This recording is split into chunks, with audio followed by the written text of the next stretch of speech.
Welcome to English with Songs, the place where your favorite tracks become your best teachers. We're turning the world's biggest hits into your personal English classroom. Grab your headphones and let's get the music started. Hey there, language groovers. Have you ever walked into a room feeling like everyone was looking at you? Like you were a movie star, or maybe like you were about to be accused of something you didn't do. That sounds a bit dramatic, Louise, but you're right. Today we are moonwalking our way into one of the most famous songs in history. We're talking about mystery, rumors, and some very specific advice from Mom. Exactly. If you've ever wondered if you can use the phrase, "the kid is not my son," in a business meeting, spoiler alert, you probably shouldn't, then this episode is for you. We're going to learn how to give warnings, how to describe someone's appearance without being rude, and how to handle awkward social situations in English. We've got a lot to unpack, from the difference between a claim and a fact to the magic of the phrase, think twice. This is going to be a thriller of a lesson. I see what you did there, Caroline. Very clever. All right, let's get this party started. Welcome to English with Songs podcast. Welcome back, everyone. I'm your host, Louis, and as always, I'm joined by the fantastic Caroline.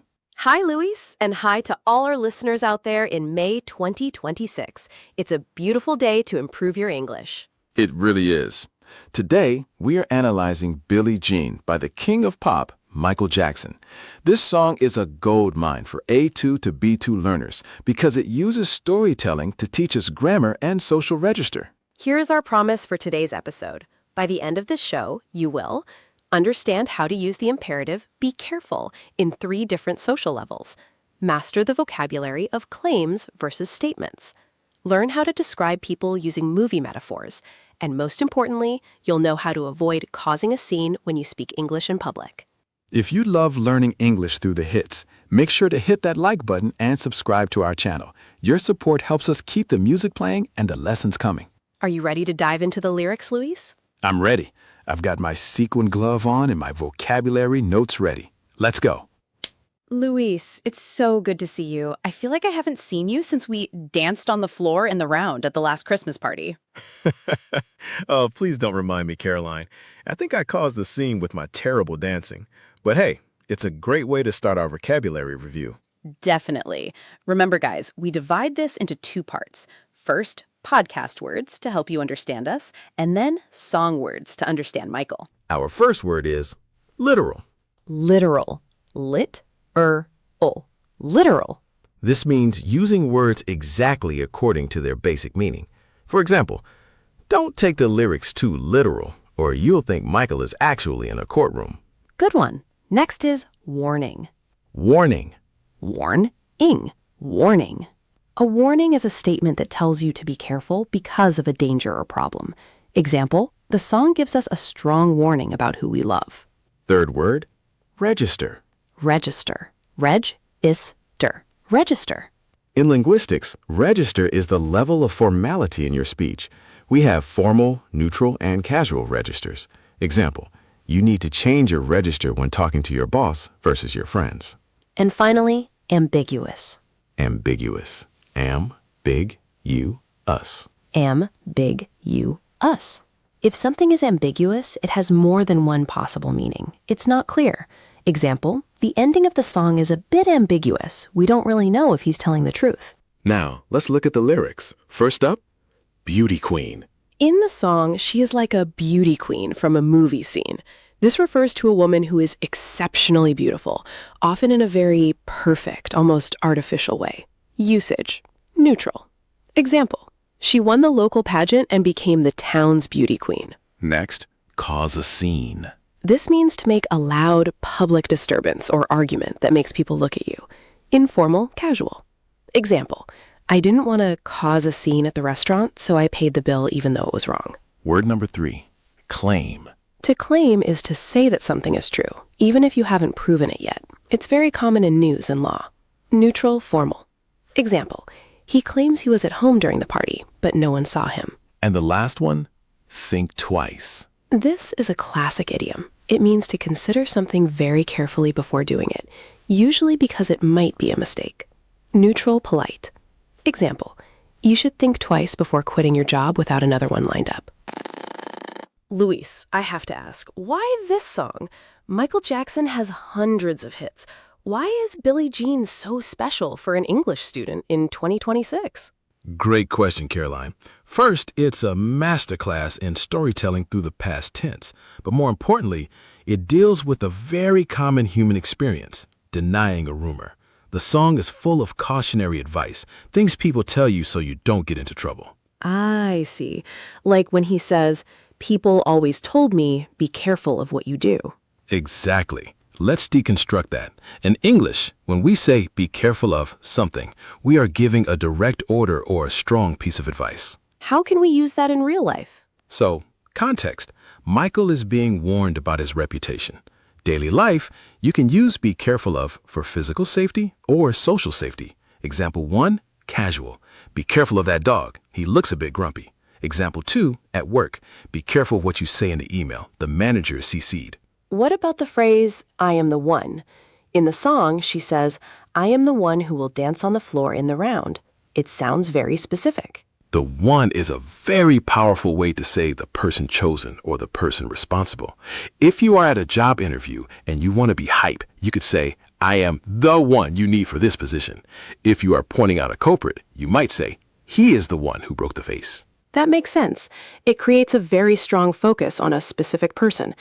And what about dance on the floor in the round? That sounds like a technical dance term. It actually refers to a stage that is surrounded by the audience. But in the song, it suggests being the center of attention where everyone can see your mistakes. In daily English, we might say, in the spotlight. Now, Caroline, here is the problem. Students love Michael Jackson, so they start using his lyrics in everyday life. And sometimes it goes terribly wrong. Oh, I can imagine. Give me a scenario. Scenario 1. You are at work. Your boss, Mr. Henderson, asks you if you finished the report. You haven't. You want to sound cool, so you say, Mr. Henderson, the lie becomes the truth. Oh, no. That sounds like you're in a conspiracy movie. Your boss is going to think you are lying about the company finances or that you've lost your mind. Exactly. In the song, the lie becomes the truth is about gossip becoming a reality. In an office, it just makes you look suspicious. What's the second scenario? Imagine you are at a nice dinner party. Someone asks you if you know the girl who just walked in.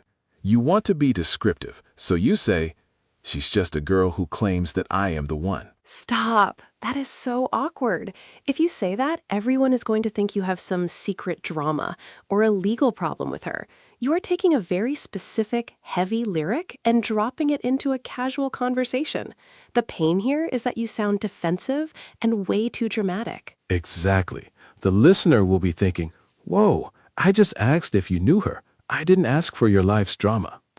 Okay, Louis, save us. How do we take the spirit of Billie Jean and make it safe for a normal conversation? Let's look at some safe swaps. Instead of saying, she claims that I am the one, which sounds like a court case, let's look at different registers. Alternative 1, regarding an accusation or rumor. Neutral, she mentioned that I was involved, but that's not the case. Polite, I think there might be a misunderstanding regarding my role in this. Hype, people are talking, but I'm just focused on my own thing. Don't believe the hype. Much better. Now let's talk pronunciation.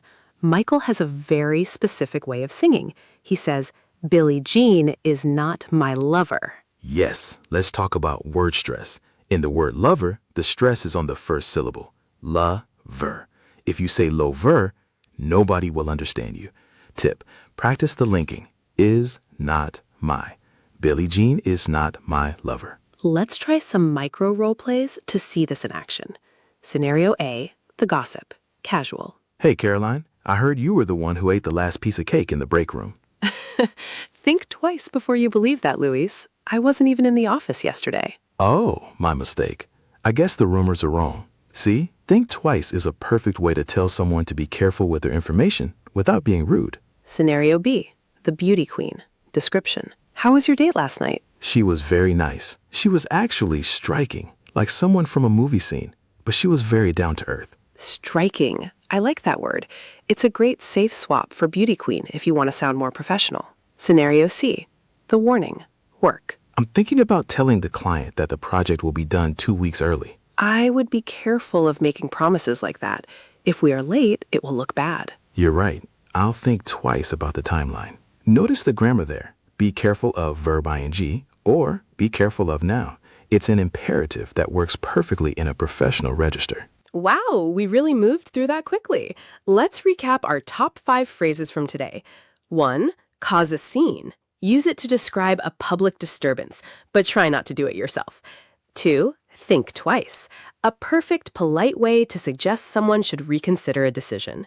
3. The one. Use it to identify the specific person responsible for something. 4. Be careful of. Your go-to phrase for giving advice or warnings. 5. Claims. Use this when someone says something is true, but you aren't 100% sure yet. Great list, Caroline. My advice for all our listeners, go listen to the song right now. Try to hear the stress on the word truth and lover. Practice saying, be careful of what you do while you're driving or washing the dishes. And remember, don't go around breaking English hearts by using the wrong register. Good one. If you have a song you want us to analyze, or if you have a story of a time you caused a scene in English, leave us a comment below. We love reading them. Thank you for joining us today on English with Songs. It's been a thriller. See you in the next episode. And remember, the kid might not be his son, but this lesson is definitely yours. Goodbye. Bye-bye.